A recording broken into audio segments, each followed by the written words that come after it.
Okay, so welcome everyone. I really appreciate you being here tonight. I'm really excited. I'm looking forward to tonight's workshop. And I hope it's going to be as interactive. Well, I really want it to be interactive, and we have some surprises for you. So we have various things that's going to be happening. We have a guest speaker, so that'll be revealed a little bit later on. There's a video to play, and we're going to be using the breakout room. So we're going to be using, the different types of technology that comes along with Zoom itself.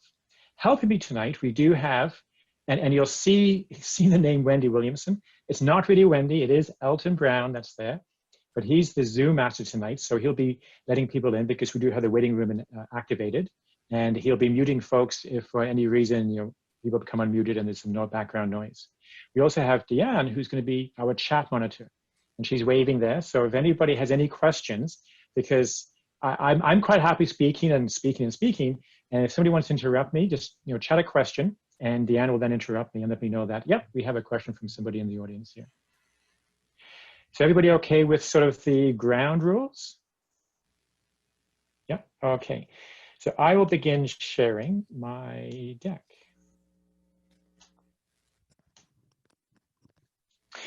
So welcome to Tips and Tricks for a Successful Open House. And tonight, the agenda, there's 4 items on the agenda. Now I've broken it out to what I call the prep, the event, the post, and then there's going to be some resources which I will share with you. Both hard copy and both links to some wonderful documents that are out there. And anybody who knows me, I love acronyms. So can you guess the acronym that I came up with for these 4 items? Pepper.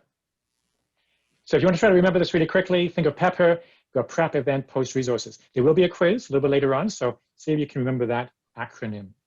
So let's begin off with some terminology. I think this is really important because sometimes there's confusion in terms of open house and maybe a demo meeting. And demo meetings are also known as launch meetings, kickoff meetings, etc. So does anybody know, and feel free to take yourself off mute, does anybody know, or can anybody tell me what the difference is, or the main difference is between an open house and a demo meeting? Because they are 2 different, they're special meetings, but they're 2 very different meetings. But there are a lot of similarities between the 2. Anybody want to take a guess at the difference? Don't be shy, you can just take yourself off mute and let me know what you think. A demo meeting is literally a meeting, while an open house tells you about the meeting. Okay. Yeah, a demo meeting, you're demonstrating what a meeting looks like, yeah. The open house, there's aspects of a meeting that will still take place because you still want to show folks, the guests, what to expect if they come to a Toastmasters meeting. I think the biggest difference might be that you have special guests to the open house, and it is presented as a special event, showcase in the club, whereas a regular meeting could be used as a demo meeting for someone to come in as a guest and then see if a club is a fit for their purpose. That would be my opinion. Yeah, and I used a lovely word there, showcasing. And I think showcasing is a really important word. In fact, you'll see there on my slides towards the end. So let me reveal to you, and it's funny because the 2 meetings actually correspond to the mission, the district's mission. So an open house builds an existing club. So the club already exists. You want to build up the membership. So if you're going to have an open house, you're going to have guests come in, and you'll be going through a series of activities to help the guests understand their own club and say, yeah, I fit in here, let me join. A demo just yet. So a demo meeting is one either in a community, and they're going to create this meeting, set this meeting, invite all the people along, hopefully to get to chart a strength. But it's a different focus, and it's important to distinction between the 2. So open house, existing, demo, brand new. And so if you keep that in the back of your mind, that will help you when it comes to planning an open house. So let's get into the different steps or the different categories of the preparation or the plan that takes place, or the planning that takes place. So to me, one of the most important things is, engage your entire club. And I'm going to go into a little bit more detail a little bit later on, but have everybody participate within the club, have all the members excited about the fact that, 2 to 3 weeks from now, or 2 to 3 meetings from now, we're going to be having an open house, we're going to be on best form, we're going to have lots of guests, and hopefully we're going to convert guests into members through the open house. The next one is, and I've already heard some stories about this, you have to market it, and you have to just market it heavily. You've got to spread the word, the fact that your club is having this open house. And we'll go into some techniques in terms of how to do that. This one's an interesting one. So focus on the right elements. And there could be some discussion, some debate, and maybe we'll get into this in a subsequent slide. But what are the right elements to focus on within an open house? Next one. And hopefully all of you, all the clubs that are being represented here tonight, have guest packages. Because it's been shown that if you're able to send a guest package or give a guest a package, you're more likely to convert that guest into a member. So if you don't have one, that's okay. You'll find out where you can find one. And then because we're in the virtual environment, to me, what's really important is plan the technology. Because one of the big things when it comes to open houses pre-COVID, when we're all in person, food. Food was always a huge draw for any open house that I ever went to. In fact, depending on what you offered, you could get huge crowds. You may never see them again, but who doesn't enjoy a free pizza? But we can't do that. So with the technology, you can do some really cool stuff. And we're going to go through that tonight. And we're going to show you some tips and techniques for that. So let's jump into engage your entire club. So what do you think the first thing is that one should be doing when you are engaging the club? What's one of the first activities that you think is an important thing to do? All right, brainstorming different ideas. Yes, brainstorming different ideas of what? In terms of topics, in terms of what you're going to be doing for the open house. Yes.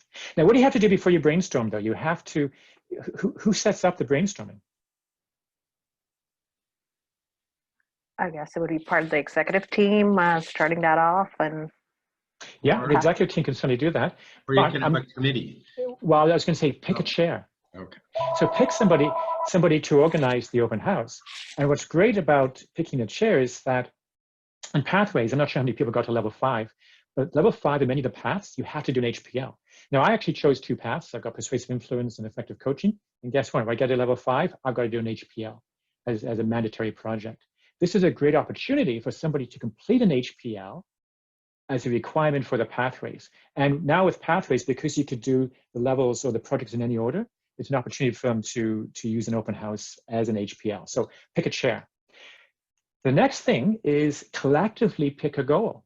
What is your goal? Is your goal to become more advertised within your company so that your company is aware of the fact that your Toastmasters Club exists, which might then attract members who want to become better speakers, better presenters within your company if you're a corporate club?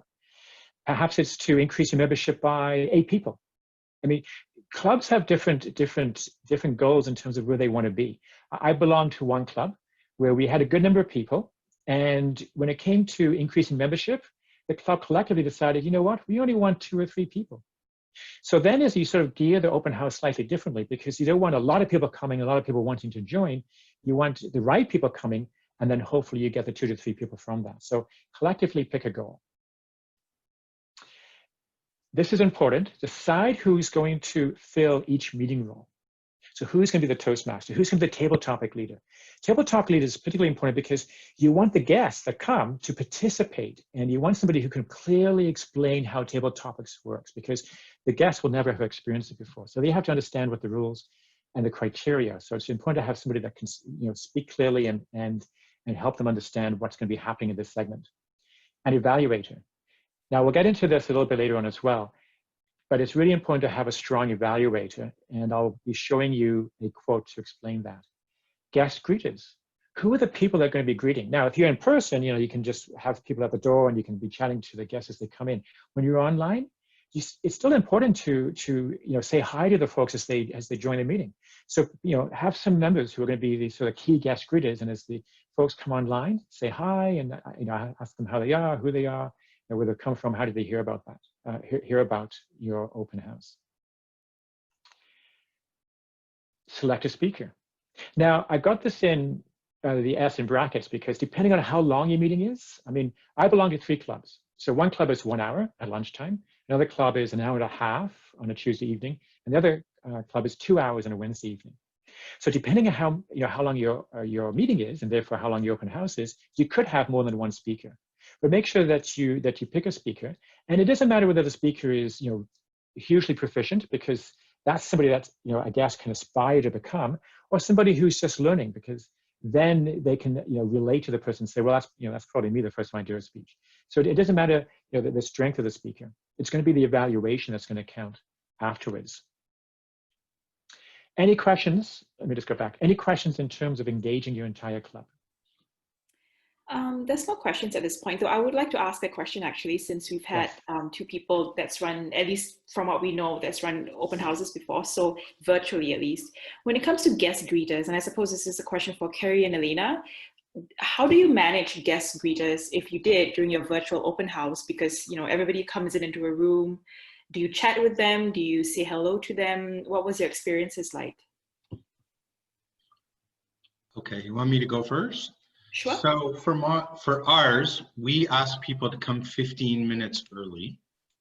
Like our meeting starts at 6. We ask people to come a few minutes early. So once anybody came on, either myself or the president or one of the executives said, "Hey, so-and-so, how you doing?" and chatted them up a bit before the meeting. And then when the meeting started, I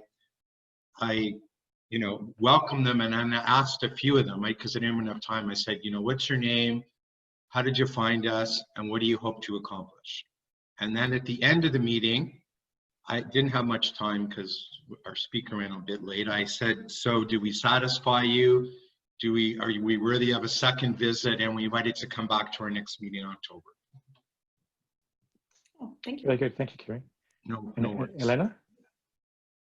We actually went a little bit farther, but it's probably because we didn't have as many guests. We asked every single guest about their expectations, what brought them in the end, we followed up on their impression of our club.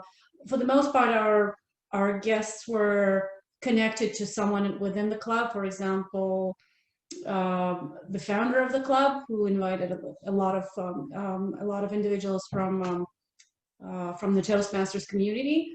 So it was a very mature crowd, and of course it set the tone for the meeting.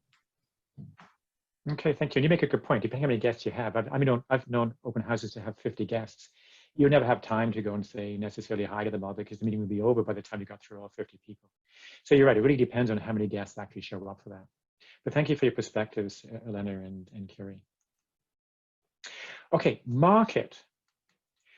If you're a corporate club, contact HR, contact senior management. Let them know that you're having this open house, and ask them if they're willing to advertise and let the word be known that this Toastmasters Club and this company is having this open house, because they can be a huge, great help. And I've belonged to a corporate club in the past, and I've found that the senior management are very supportive. Social media, post on social media. You can even create a fun, short YouTube video, and that could be a really cohesive experience for the club members. And in fact, I'm going to see if I can do this, but I'm not sure this is going to work. I'm going to show you something that I put together for a club, and we will see if this works out. Okay.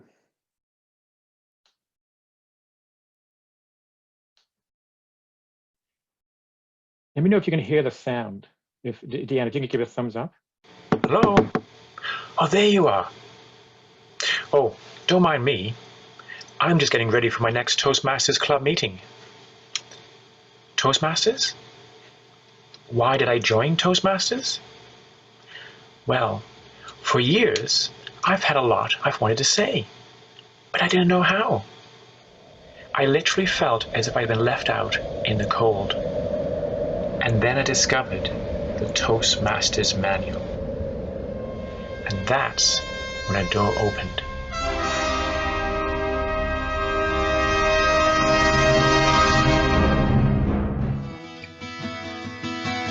Everybody waits for you now.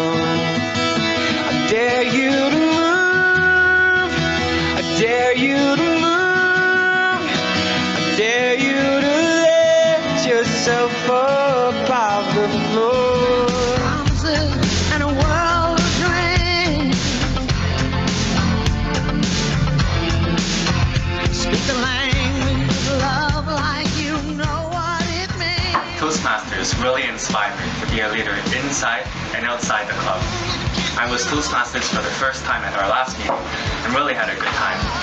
We even had 3 of our guests join to be members after the meeting. Whenever I volunteer for a role at the Young Shepherds Club, I know that I count on the other members for their support.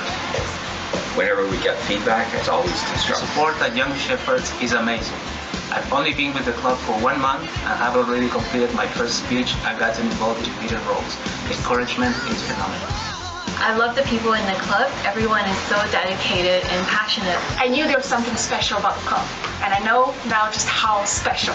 Here at Young Shepherds, growth and fun are synonymous. In your heart, to the start of every night and every day.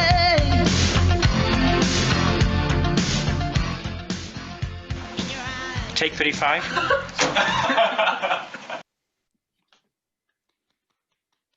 Okay, so I hope you enjoyed that. But Big Tina has some- Turner fan there. Wow.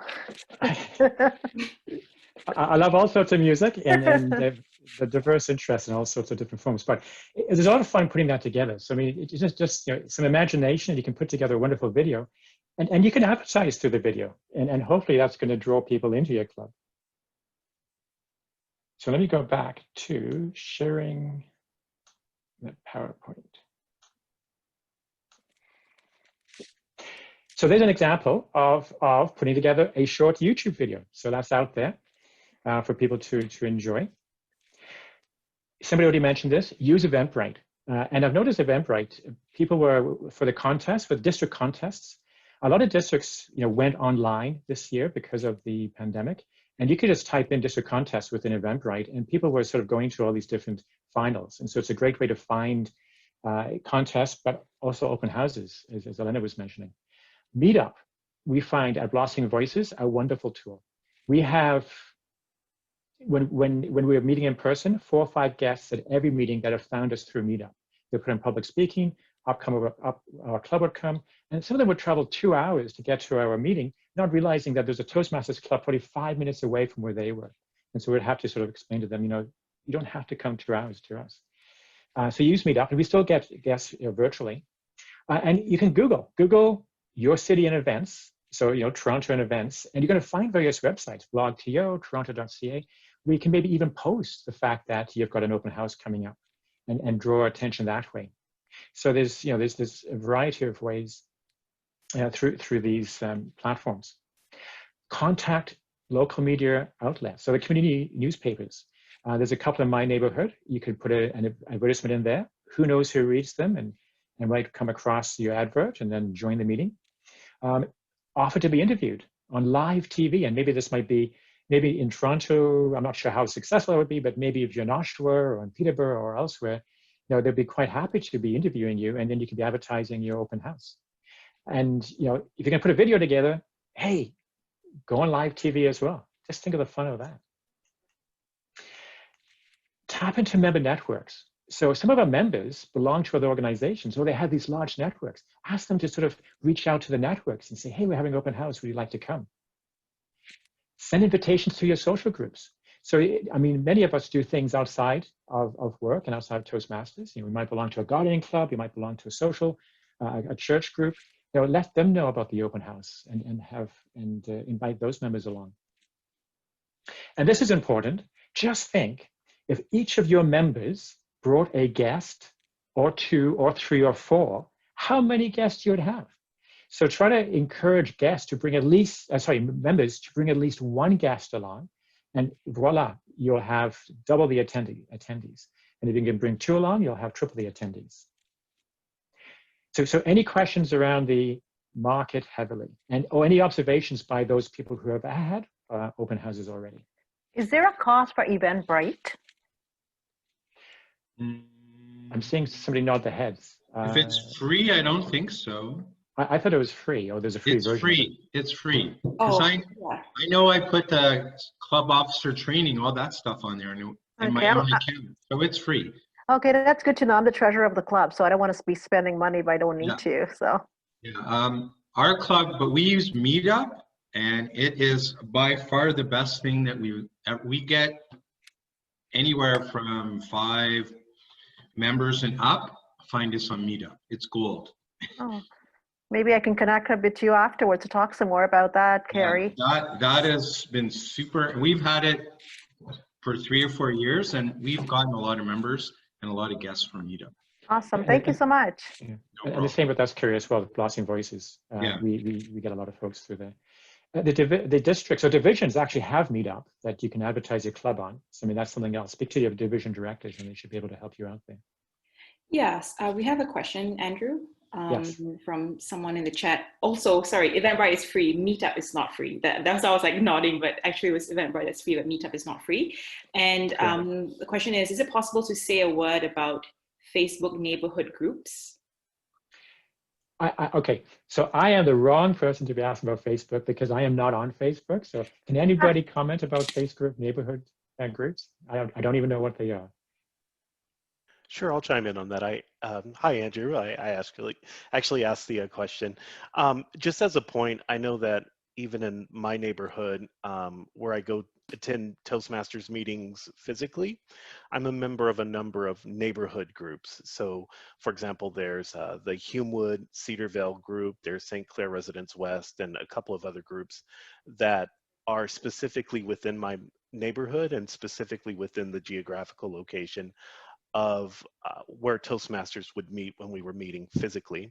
So if anyone's a member of those, I'm very active on those, and I'm not a big Facebook user as it is, but I feel that this year I'd like to focus on that. And so if anyone's aware of that or is currently using Facebook groups in their neighborhood or for their community groups, I would strongly encourage that you take advantage of that because the people will be there geographically.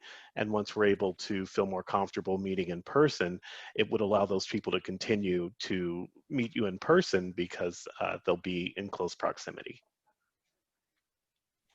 Okay, thank you for that. And it sounds like you're happy answering any questions if anybody has questions about the Facebook neighborhood groups. Sure, I'd be happy to. Okay, and that's I don't get to see everybody because it is the old strip of people. That's Thomas that's speaking, right? It is, yes. Yeah, okay. Excellent, thank you for that. Okay, focus on the right elements. Number one, have fun. This is meant to be a fun event. It's meant to be not overly casually per se, but I mean it's meant to be fun. You're meant to have fun. The guests are meant to have fun because, as Ralph Smedley always said, you learn best when you're having fun. So keep that top of mind. It's going to be a fun event. One of the keys to the event is selecting the right speaker topic and the right evaluator.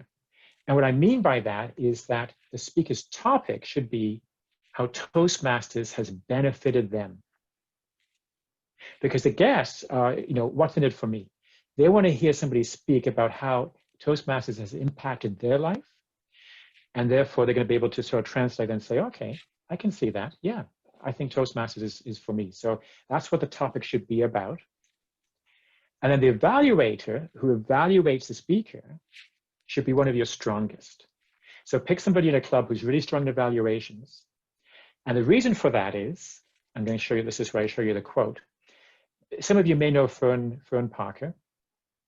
She was very active. She was a former district director within District 60. But this is what she once said. I'll give you a couple of seconds to read this.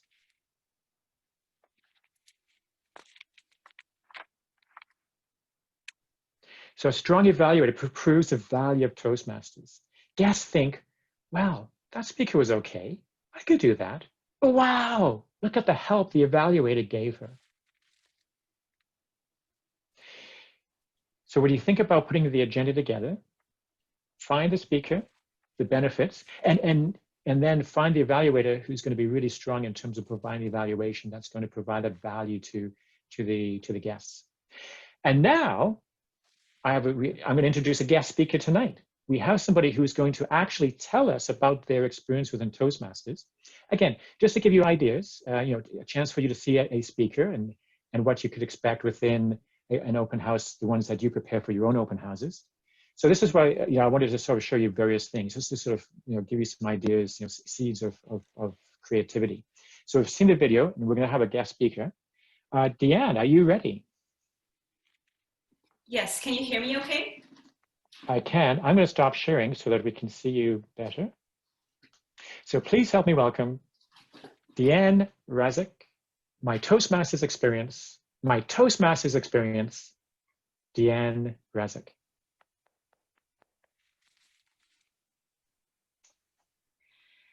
The first Toastmaster speech I've ever seen was in a large auditorium downtown. A gentleman, standing confident and poised in front of his audience, reached out into his pocket and out came a single matchstick. He struck the match and a bright burning flame ignited. And he said, "Be fearless in the pursuits that sets your soul on fire." Fellow Toastmasters and welcome guests, I may have seen that speech over 4 years ago now, and yet I still remember the speaker's powerful message. Be fearless in the pursuits that sets your soul on fire. I was so inspired by that speech that that very evening I signed up a membership form to become a Toastmaster member myself. Now let me ask you this question. What are your pursuits? What do you hope to achieve? Back then, as a new member in Toastmasters with very little knowledge of what Toastmasters actually really is, I was in a pursuit of becoming the best speaker I could ever be. Could I be the next Tony Robbins? Could I be as confident and as charming as Barack Obama? Could I now be like those celebrities and speakers that I look up to and now I can finally emulate? Reality hit me hard and hit me fast because I wasn't the best speaker to begin with. After all, I've only taken the first step towards a journey of 1,000 miles. Now, luckily for me, the club that I joined offered me to be just that and so much more. My pursuits quickly changed when I realized how wonderful the structured learning experience is within each and every single meeting. Small baby steps, I tell myself, as I took on smaller speaking roles towards becoming a relatively good speaker. Now, some of you in this room may be familiar with the different roles in Toastmasters, and I invite you to think of what are some of the roles that you are uncomfortable with. Could it be perhaps the Toastmaster role itself where you have to chair meetings, or perhaps just simply writing a speech and coming up to an audience and giving a speech? Now, for myself, I have a role, or rather a portion in Toastmasters meeting that I absolutely am uncomfortable with, and that is the table topics section of each and every single meeting. To be called out and stand in front of an audience and speak off the cuff, that's terrifying to me. Every single time the table topics master would call people out and have you come up in front of the room to speak, my heart's constantly beating with fear. And for the first couple of years, I've blanked out, I've rambled, I went off on a tangent, and more often than not, I speak for no longer than 30 seconds. My brain had to practice putting together thoughts and words and sentences quickly in an impromptu manner. And now, as an active member that comes in every week and doing so, I am proud to say I now speak for at least 45 seconds. Yes! In a shared environment where we all learn together, I myself am in an active pursuit of becoming a good speaker that I was yesterday. Another pursuit that I'm in right now, after being a member for for 4 years now, is I decided to figure out how it would be like to lead others. This is a skill that doesn't come naturally to me. And so I took up the challenge of becoming the club president. And now I'm proud to say that I am the club president of the WCB Toastmasters Club. I have a wonderful team of executives that I work alongside with, and together we all have a shared vision of bringing our club to new and better heights. Now, one thing that you must know about me is I have the need to control. I need to know everything. I like things done a certain way, so it's my way or the highway. And after being a club president for a few months now, I realized that we all may share the same vision, but we all have different ways of getting there. And after a few arguments and difficult conversations with my execs, I've decided to just step back, be a better listener, and support them in all the areas that they need to as a club president. So I am actively pursuing my pursuits to become a better facilitator and a better leader at the end of the day. Last but not least, the best thing about Toastmasters to me, that's the most rewarding of all, are its people. The number of speeches I've done, the number of contests I've been in, being able to speak from 30 seconds to 45 seconds, all of this combined does not come close at all to the people that we meet in Toastmasters. Together, we form relationships towards becoming better evaluators, better speakers, and just better versions of ourselves. And unknowingly, I'm pursuing a pursuit of getting to know people on a deeper level. And that's just simply amazing.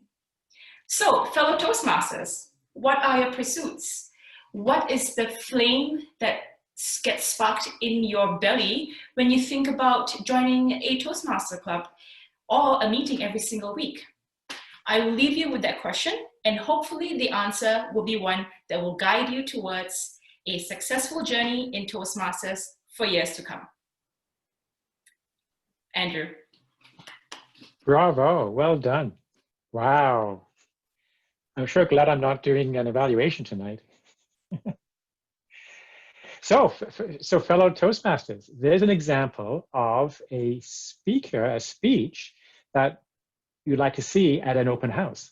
So the speakers, and they sometimes call them testimonials or testimonials, is meant to be 5 to 7 minutes. And that's an example that Deanna has just provided to us of a 5 to 7 minute speech, and one that I would hope we would all be able to see and experience within an open house.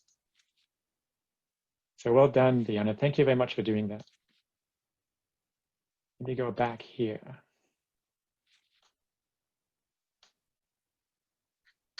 Okay, so excellent speech. So now the job of the evaluator is going to be hard, because having heard such a great speech, they're going to have to think of something that they can then provide Deanne that would allow her to grow and become even more effective next time. And I'll go into that a little bit later on. Guest packets.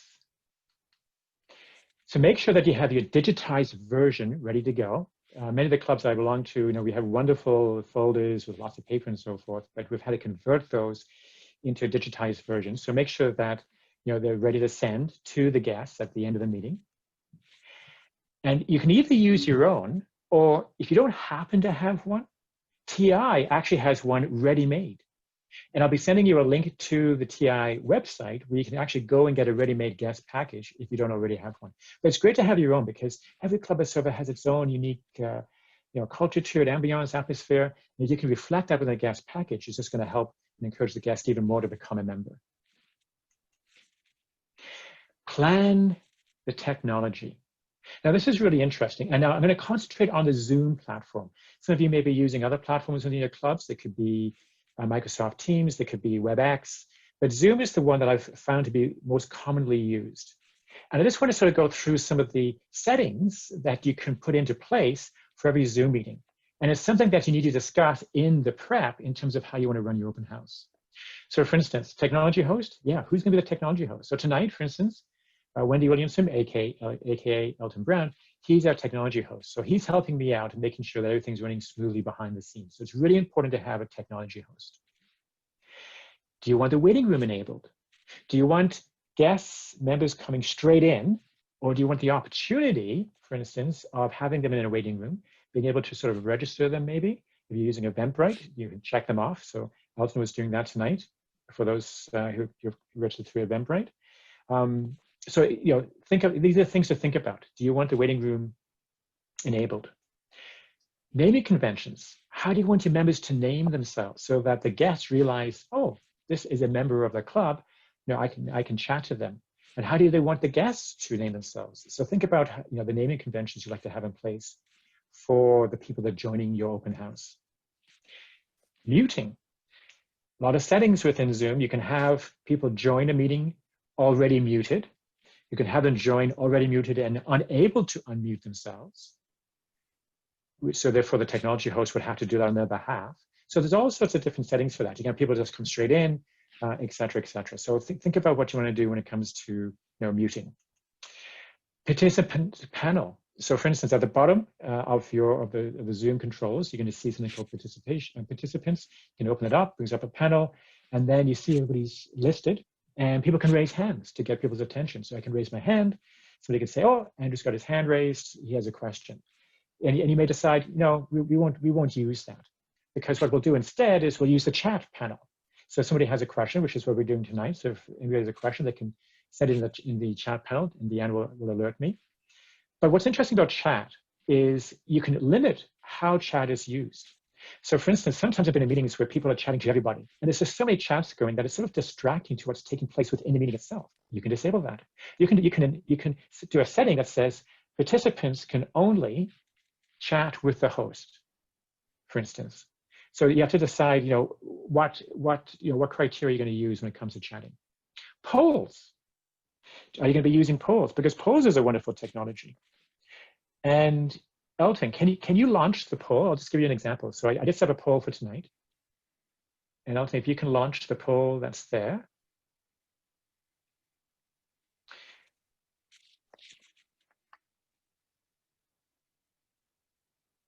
If people can now vote, there was just a curiosity question. But you can use polls for all sorts of things. You can use it for education, for instance. You can talk about various aspects of Toastmasters. You can have various answers in there. So it can be a very effective way of getting information across and being interactive. So people have to think about things, etc. So we still have a number of people voting. So 10. Oh, we want to vote? What's that? No, it's okay. Oh, okay. Okay, so do you want to end the polls there? And if you want to display the results there? Okay, so we have a tie for 2, 1, and none. The actual answer is 2. So members from District 60 have won the World Championship of Public Speaking twice. The last time we had someone in the top 3 was Ross Mackay back in 1995, and he finished 3rd. Okay, so if you want to stop sharing there. Elton? Okay, so yeah, are you going to be using polls? And with polls, you have to set these up beforehand. If you can't, it's hard to set up during a meeting. I mean, there's ways around it, but you have to set it up before the open house itself. Breakout rooms. Do you want to use breakout rooms? And we are going to use our breakout rooms a little bit later on, and I'll explain one way to use breakout rooms that could be maybe fairly effective for open houses. A feedback survey. So do you want to use SurveyMonkey? I think I got that the right way around. So for instance, when you send a thank you note to the guests, because you're going to be collecting the email addresses, either through Eventbrite or within the meeting itself, you may want to send a survey within that note asking them for feedback in terms of how they think the meeting went, and did it meet expectations, and would they do anything differently, or would they like to see anything done differently, because that can give you some great information for the next open house. And then screen sharing. Screen sharing can be very effective as well. But then you have to get into the whole annotation. So I mean, do people understand how to do the annotation? If you're going to have annotation, then you have to explain to folks how to do that. So for instance, I sometimes use screen sharing and annotation in some of my clubs. I'll do this, for instance. So you can bring up a slide like this. You got the guest name, you got the email, and you can say to people, hey, do you mind just typing in your name and email, and we're going to collect it this way. Now I actually use this for roles within a club meeting. So prior to, at the end of a club meeting, I'll bring a sheet up and saying, okay, who'd like to be Toastmaster for next time? Can we evaluate, etc. And then through annotation, you can just type your name, and then I can collect that, and then I've got all the information I need as a VP of education to enter that into Free Toast Host. So there's different ways, to use technology to make meetings sort of fun, interactive, etc. So any questions when it comes to the technology? None at this point. Actually, I have a question in terms of WebEx. Is WebEx offered? Because our club uses WebEx. I haven't seen breakout rooms in WebEx, but I believe WebEx does have breakout room functionality, WebEx is often used by corporations. It is very function rich. It doesn't have all of the same features. There's no background, for instance, virtual background. But it's you probably have to ask the host how it's done. But I'm pretty sure WebEx does have that feature. Thanks. Okay. Sorry, Andrew, Yeah. we have a quick question. Sorry. Yeah. So somebody's asking about the costs of breakout rooms. I think if we're referring to, and I'm sorry, I'm just kind of having a conversation. Karen was asking this question about the costs of breakout rooms. So for instance, I have a basic Zoom account that I use. Breakout rooms comes free with it, but I'm limited to meetings of 40 minutes. So if you want to have a meeting longer than 40 minutes, which most clubs do, they would have to go to a paid version anyway. And breakout rooms would already be included. So breakout rooms are actually included with the free version, but it's not automatically set up. You have to go into the web settings of your free version, and you have to activate breakout rooms, and then it'll appear within the free version as well.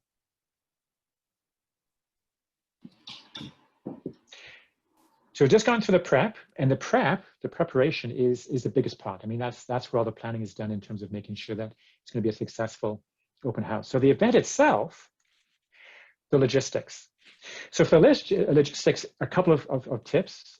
Always arrive early. Make sure that you're there, half an hour early, 45 minutes early, particularly the people who are going to be running the meeting, because you want to make sure the technology is running. You want to review and test the technology expectations. Everything's set up the way you want it to be. The waiting room's enabled, or however you want, that to work out. You want to review and tweak the agenda if necessary. Might be some last-minute changes. Somebody, for whatever reason, can't attend. They're having to work late. They can't be the table topic leader. So you're going to have to assign somebody else. But within that 45-minute buffer before the meeting, before the open house, you can sort all that out. And you want to assign co-hosts as well, just in case technology's technology. For instance, I could be speaking away here. All of a sudden, my network goes down here for whatever reason, and I suddenly disappear. But the good news is, there are other co-hosts, and they can take over. So always make sure that you're not the only person who has the host capabilities. You want to make sure that other people have the ability to be able to do things within the technology itself. The content of an open house. And again, at the end of this, I'll probably be asking Carrie and Alina, who have already had open houses, if this is what they did as well. But there's going to be 4 sections. So the first one is you have to provide information, some aspect of what is Toastmasters, because the guests are coming in, they have no idea. So you have to explain what Toastmasters is all about. Then you're going to have the prepared speeches, which is what we always do within a club meeting anyway. And this is where you have your speaker who's going to be talking about how Toastmasters benefits them. You're going to have table topics. And table topics is really important as well. And I'll sort of go into a little more detail about that. You've got the evaluation. So you want that super duper evaluator to evaluate the speakers so that the guests can see the value in terms of the feedback that they receive to become even better. And then you're going to have a Q&A and networking session at the end. So if there's any questions from the guests that are general, you want to make sure that everybody hears it. But at the same time, there's going to be an opportunity to sort of take people and network with them and address any other questions that they may have.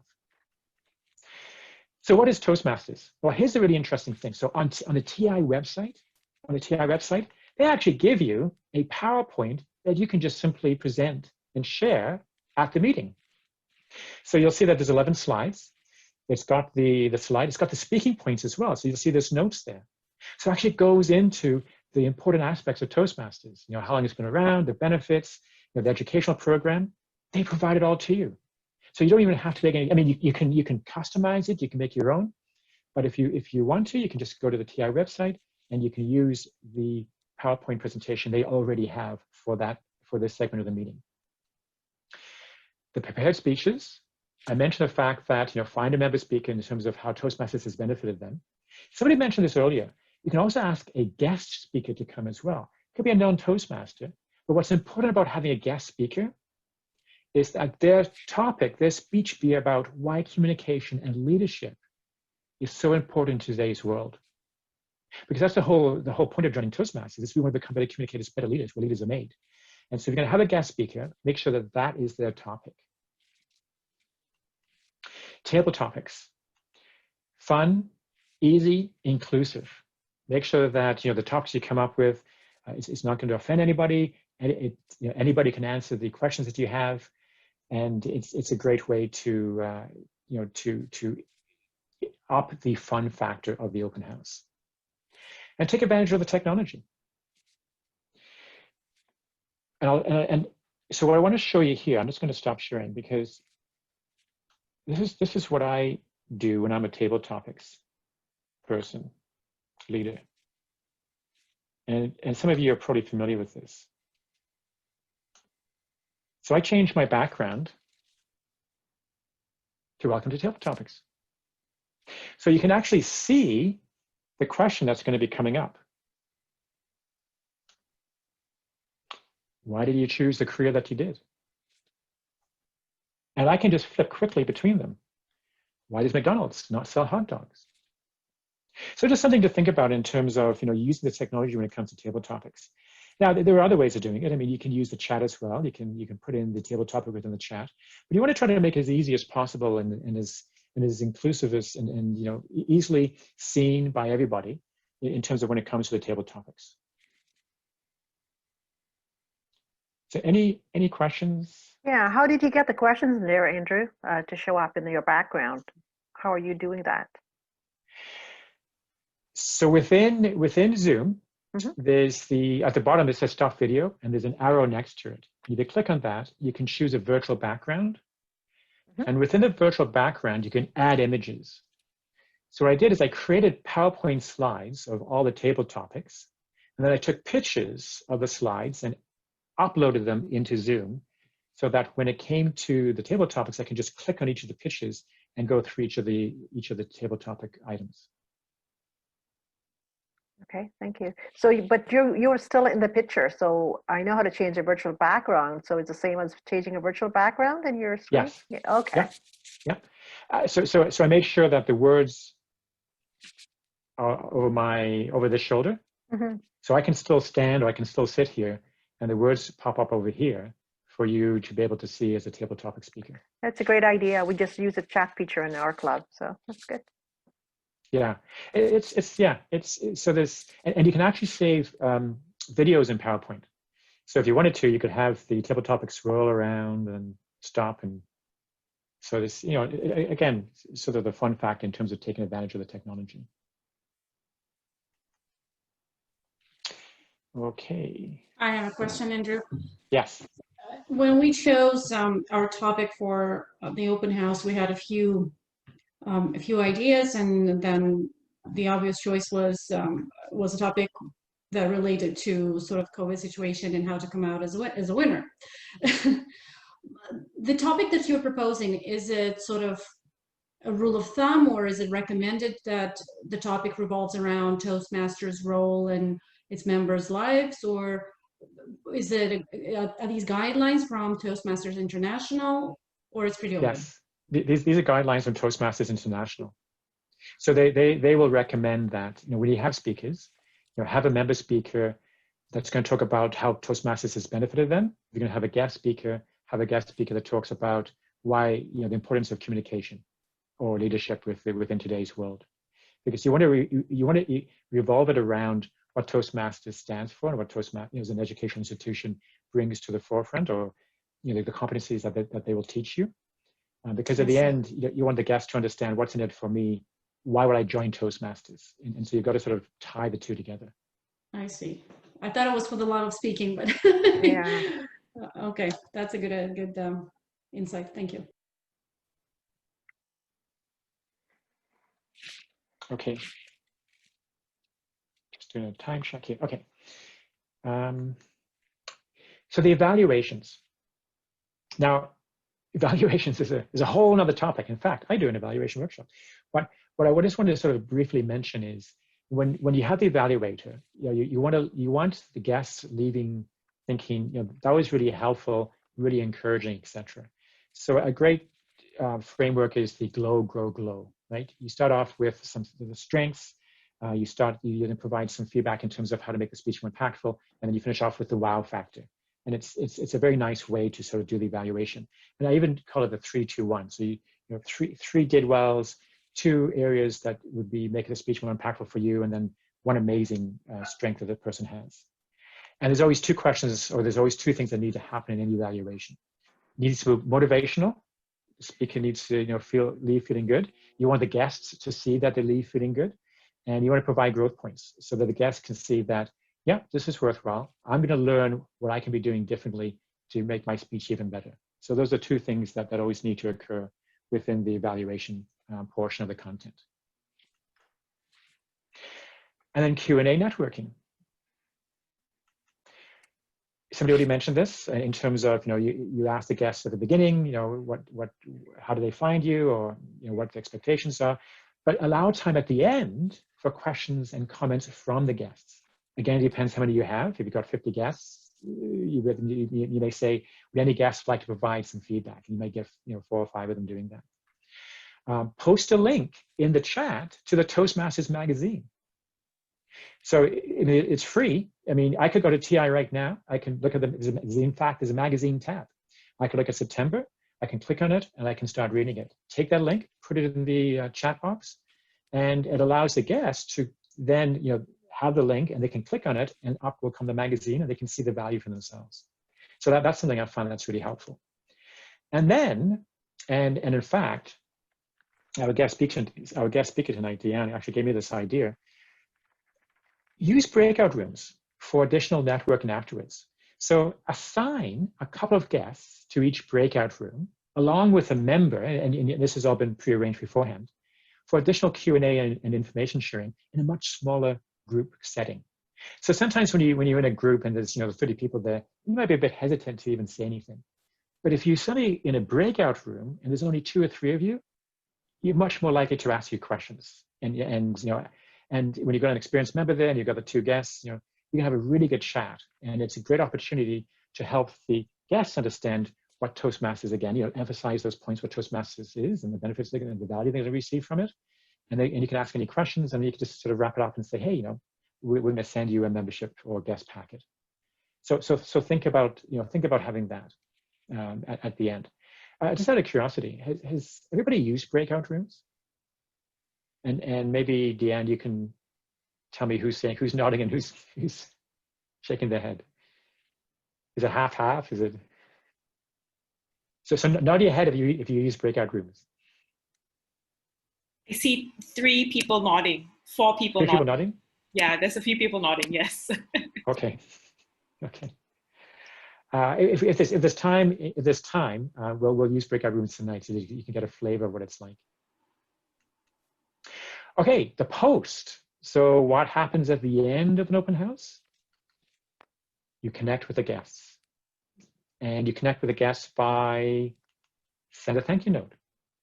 And include the feedback survey link if you want to do a survey, if you want to get some additional information from them in terms of how well the event went, what you could be doing possibly differently next time, etc. So it's really, really important to follow up. The follow-up is going to sort of, that's going to really encourage the guests to want to become members, because they can see that you care. Conduct a retrospective, and actually do a mini workshop on this as well. But a retrospective is you get together with the team that's organized, with the club, with everybody that's been involved, and you ask yourself, did we actually achieve our goal? So remember at the beginning I said you got to write down what your goal is. Did we achieve our goal? What elements propelled us forward to achieving that goal? So what worked really well in terms of the open house setup, etc.? What elements need to be tweaked for next time?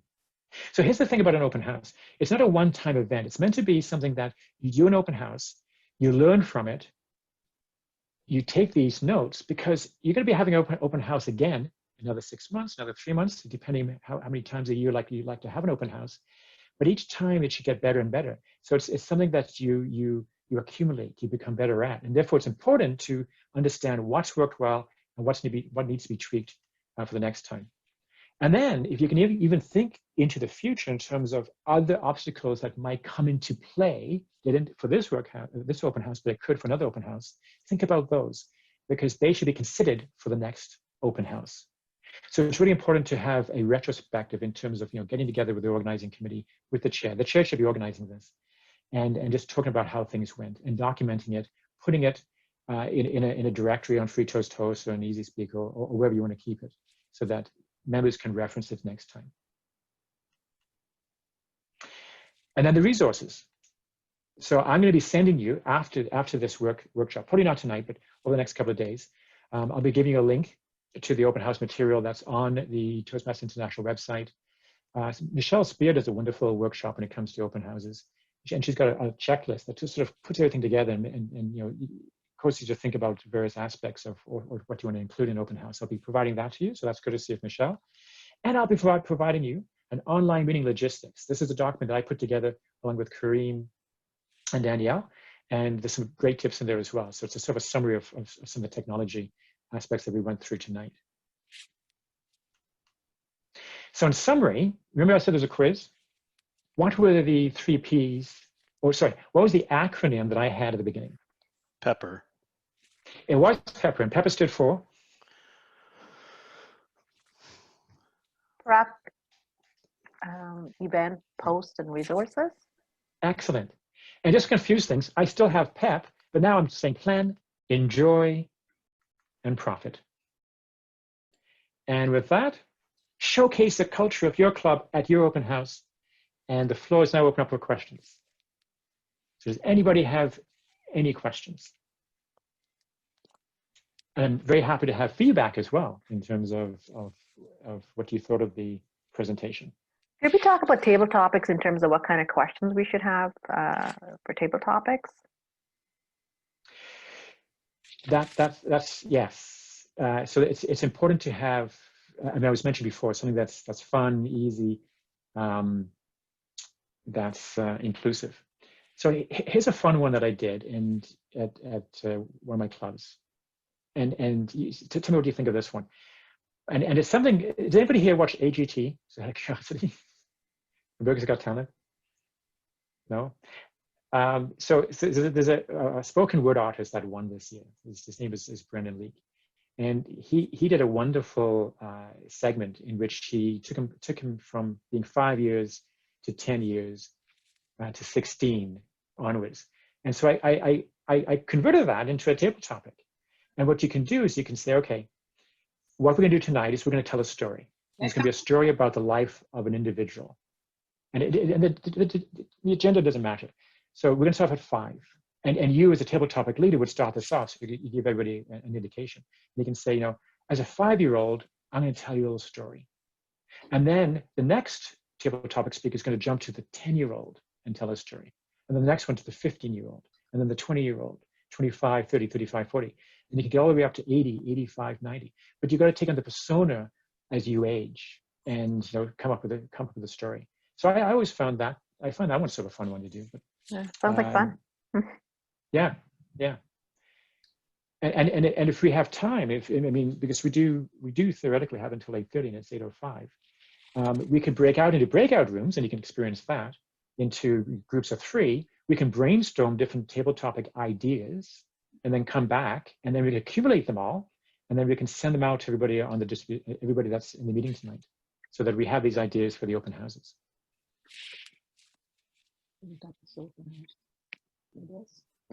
It is. So are there any other questions, or? How many people would you need on your committee? You have the chair, and who else would need to help you organize this once it's approved with the executive? So you have the chair that's going to be looking after the coordination, and then you want to sort of bring this up within a club meeting. So the business meeting, or the business segment at the end of the club meeting, because you want everybody to be aware of the fact that we're going to be having an open house on this date sometime in the future. And then you can be asking for volunteers in terms of, you know, who would like to get involved with this, because you want somebody to you know, manage the technology aspect of it. You want people to volunteer to be speakers. You want people to volunteer to be table topics. And you want to bring, and Toastmasters. So you want to bring all these role players together, because you want to make sure everybody's on the same wavelength in terms of the experience that you want to provide within the open house itself. So you want to make sure that the speaker is going to come up with a speech that, you know, talks about the benefits. You want the table topics leader to sort of share their ideas to make sure everybody's, copacetic with the fact that, this is what the theme is going to be and this is what we're going to be talking about. You want the Toastmaster to fully understand, they've got to go through, the educational aspect in terms of what Toastmasters is, etc. So there's probably 4, 5, 6 people on the committee. Andrew, this is Elena. Yes. I'd like to pause on the speakers aspect. I've been to a few open houses, and every time there was a featured guest speaker who was invited to either promote a book or it's someone recognized, and the topic would usually revolve around something bigger than Toastmasters. This is actually the first time that I'm hearing that you could invite speakers from inside the club so that they would share their personal experiences, their personal journeys. It makes sense, it's pretty much, it's in line with TI's recommendation to stay with the Toastmasters domain. But I don't understand why, the clubs that I attended, the open houses that I attended actually deviated from the standard. And actually that's what I did in the last open house as well. Right. So people have different views in terms of the type of speaker they would like to see in an open house. I'm sort of aligning myself with what TI is recommending. So I'm not sure how many people saw the newsletter that went out this month, the September newsletter from District 60. So Andrew Horbury puts the newsletter together with feedback from members around the district, and there's an article in there talking about open houses, and there's a link that takes you into the TI resources. And so I wanted to make sure that when I did the workshop, everything aligned and everything sort of matched with what TI is suggesting and guiding us to do. So I went through all of TI's information, and I thought it was important that, because I mean, they've got 96 years of doing Toastmasters, right, in terms of what works, what's tried, true, and tested. So I wanted to sort of convey to everybody here that this is what TI is recommending. But there are other clubs that may decide that our culture is such that we want to be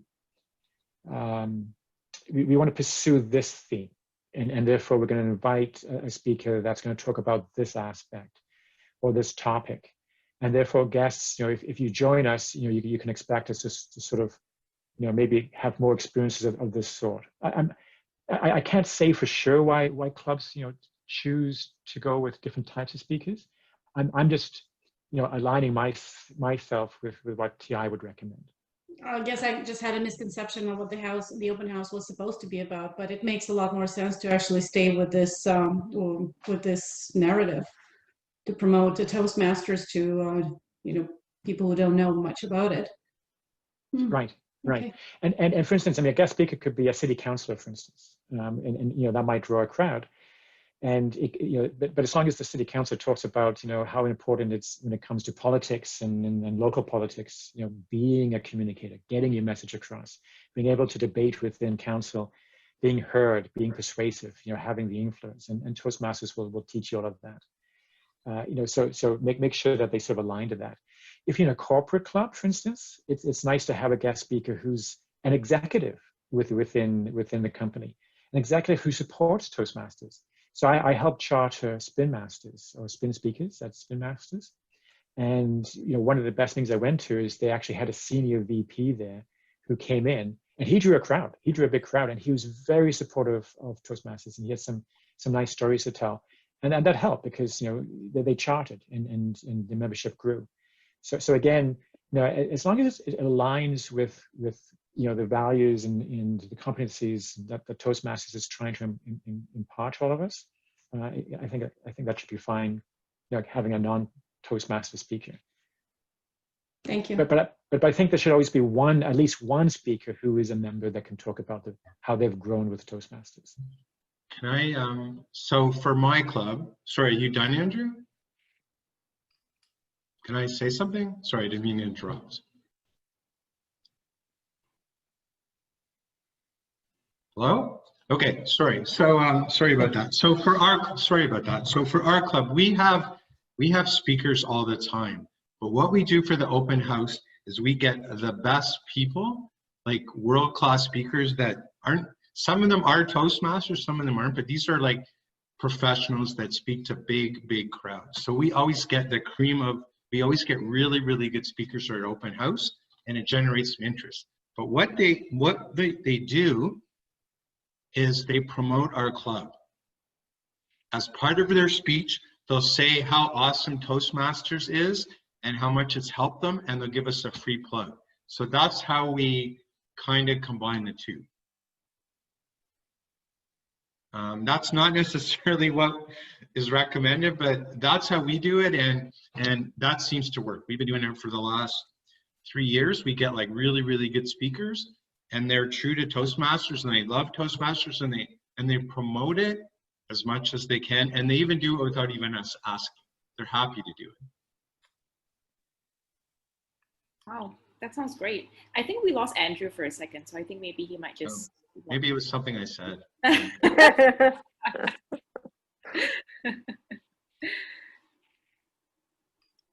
Carrie, while you're on that same point, can you talk a minute about how you actually get the speakers, how you get them to come out to the open house?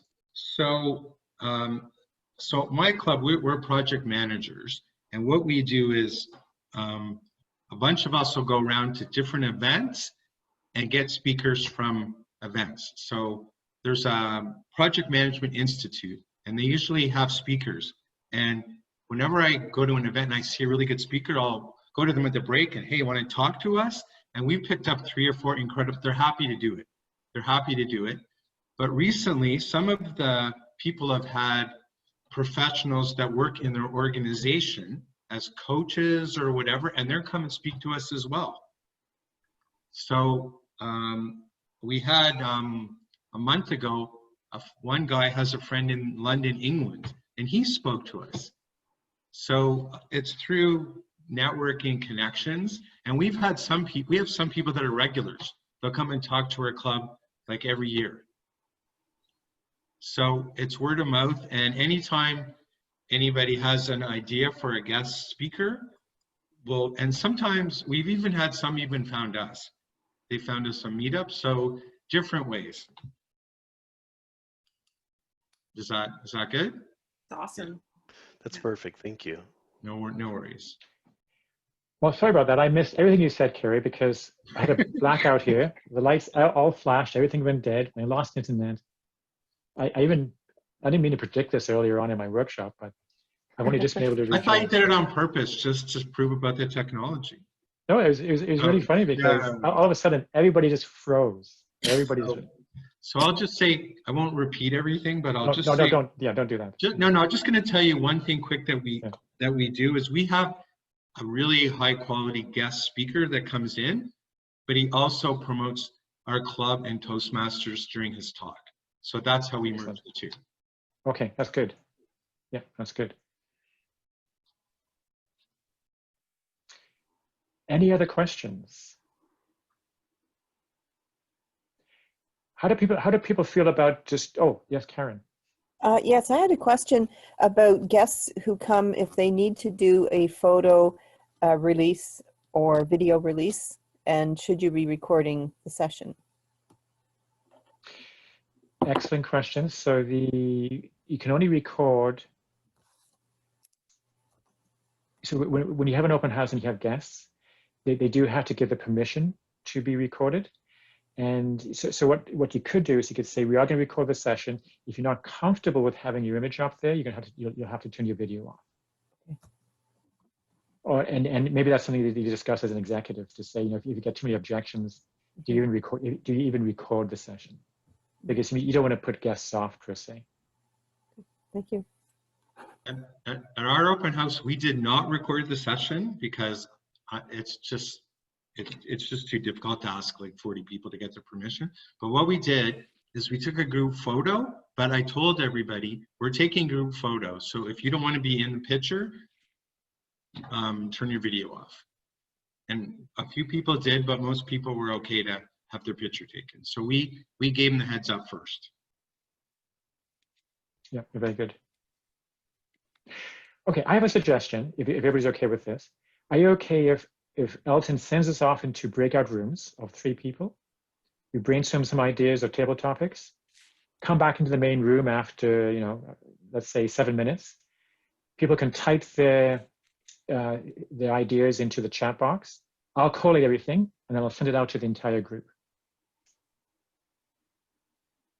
And then that gives you an experience of what a breakout room. And then you can imagine that this is what the guests would experience if you send two of the guests in with a member into a breakout room for three people.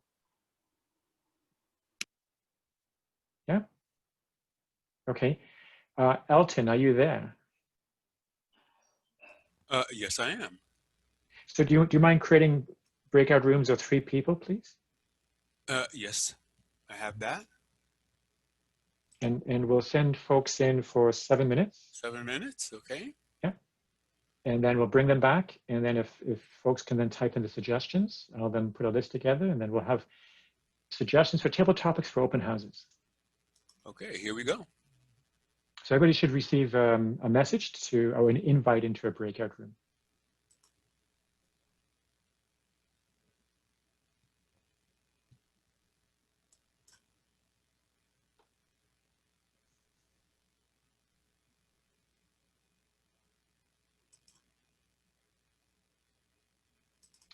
Have you sent that,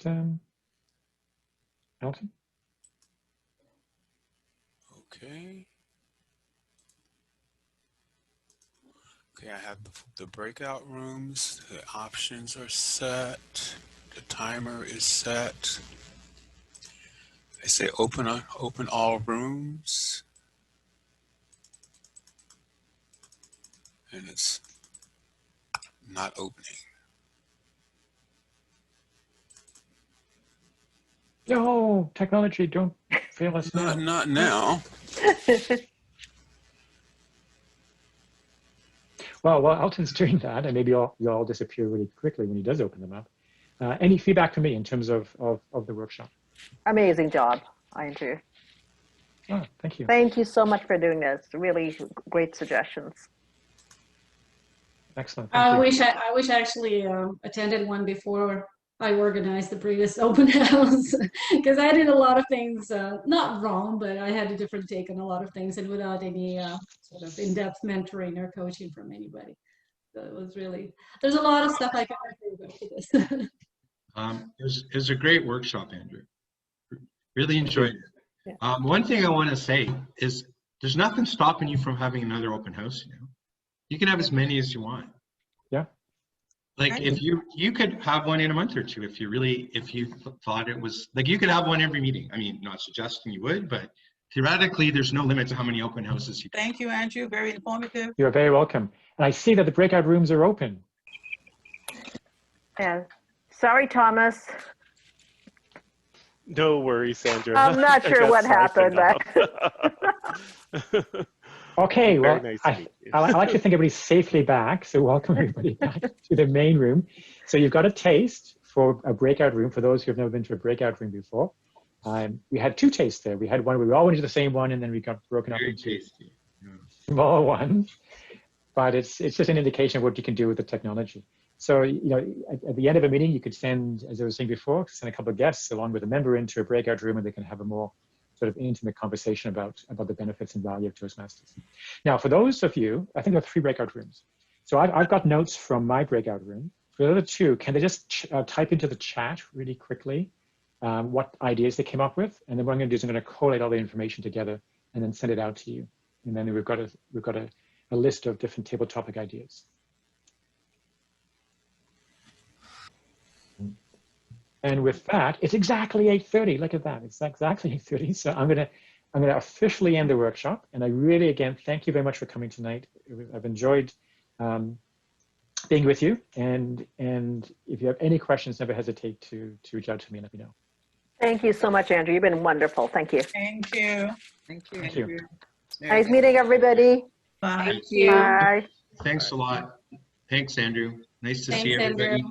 Good Nice luck meeting on your open everyone. houses. And thank you, Wendy Alton. Yes, thank you, Elton. Thank you, Deanne. Thank you. Thank you. Great job, everyone. Thank Yeah, you. thanks. Have a good evening. Bye, guys. Bye.